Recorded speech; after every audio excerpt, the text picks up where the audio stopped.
Hello everybody, this is Joshua Krieger at Krieg Sports Talk, and just before I get into this video, please make sure to subscribe, like the video, and turn those post notifications on, so that way every time I do upload a video, it'll come right to you, and you're able to watch it right away. So, in this video, I kind of want to recap part of the trade deadline. There's some other big trades that I'm not going to get to talk about in this video, but next video coming out talking about the trade deadline, that will talk about those other trades. But today I want to focus on three main trades that happened right at the end of the trade deadline. Now, I already talked about the Marcus Gasol trade and the Tobias Harris trade, which had really a pretty big impact on the league. But these are some other trades. I mean, if I went through every trade, that would be a lot. But I'm just going to go through the ones I think have the biggest impact on the NBA. So, let's talk about the first deal, and that is going to be on the Mirotic deal. So, the Bucks got Nikola Mirotic from the New Orleans Pelicans and they traded away Stanley Johnson, Jason Smith, and there was 4 second-round picks involved in this deal. I'm not sure, where the second-round picks went, but there was 4 second-round picks involved in this deal. Now, the Bucks, they really won this trade. I mean, the Bucks got a super good forward who can act as a stretch 4, maybe play the 5 a little bit, but Giannis plays the 5. He can shoot threes. He's shooting at a 44% clip from 3. He's at 37% clip from 3. He's averaging 17 points, 8 rebounds, and he's shooting 44% field goals. So he's not just a really good 3-point shooter. He's a pretty good shooter overall, and 84% free throw line. This dude is one of the best shooters, and I think he's going to be like in a 6-man type role for the Bucks going into the playoffs. Now, what this does for Giannis is, now I watched the Oklahoma City Thunder game, and he was really off his game. The Thunder, they blocked him 7 times. I mean, that's pretty good, and it's Giannis, so you block him 7 times. That the Bucks almost won that game too. It's just not going to go well for you. So that'll divert some of that attention to the paint over to Mirotic, because Mirotic can stretch that floor. When the Clippers got Marcus Bates, I thought the Clippers would be like, hey, the Clippers, that was a super good free agency signing that I thought by the Clippers, because you look at the end of the finals, or a game against the Warriors, Marcus Bates hit like 3 threes in a row. I was pretty happy about that pick. Now, I feel Mirotic, he's even better than Marcus Bates. And the Bucks didn't give anything away. They didn't give any of their core. They gave away Stanley Johnson, who they got from the Pistons in the Thon Maker deal, and Jason Smith, who is just a veteran person.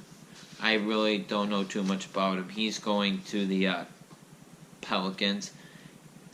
They didn't give up anything. Stanley Johnson he's a young player that maybe with a change of scenery he can help the Pelicans. But Jason Smith, he's just a veteran. Really, the Bucks came out on top on this trade. I'm surprised the Pelicans didn't get a better deal for Mirotic. I know Mirotic is on an expiring contract, but I thought he'd get more than that. But that's just me.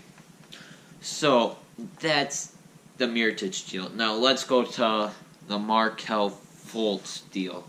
Now, this really doesn't have a huge impact, but I thought it was one of the important trades that I like to talk about.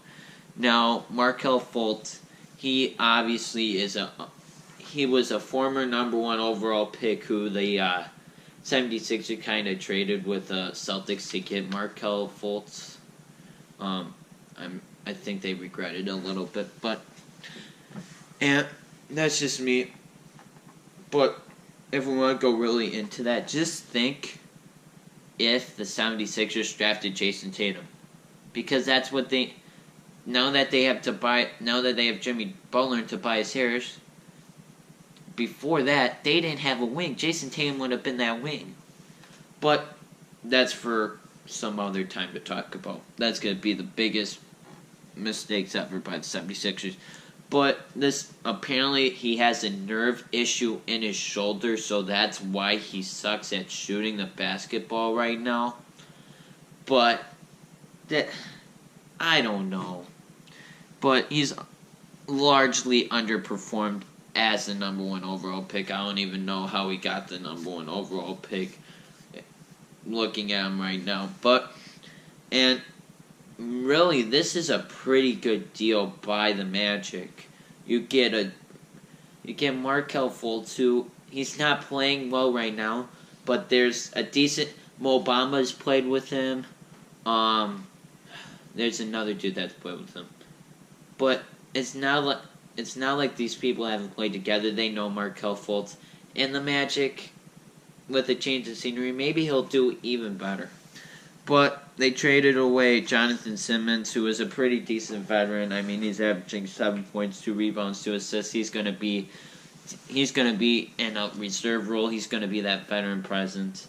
He'll be a good player off the bench. And then they gave away 2020 first rounder by the Magic, which I'm gonna be honest with you, I don't know how high that's gonna go, because the Magic, I think the Magic, they've kind of turned themselves around. You got Vucevic, who's an all-star. If you re-sign him, you have Aaron Gordon. You might have solved your point guard issue with Markelle Fultz. That could be an okay team. That maybe your first rounder isn't in the lottery. And then a 2019 second-round pick, which second-round picks are okay. So really, the Magic, I would say, won that trade. I mean, they got a decent thing for Markelle Fultz, but really, when you think about it, you traded the number 3 pick.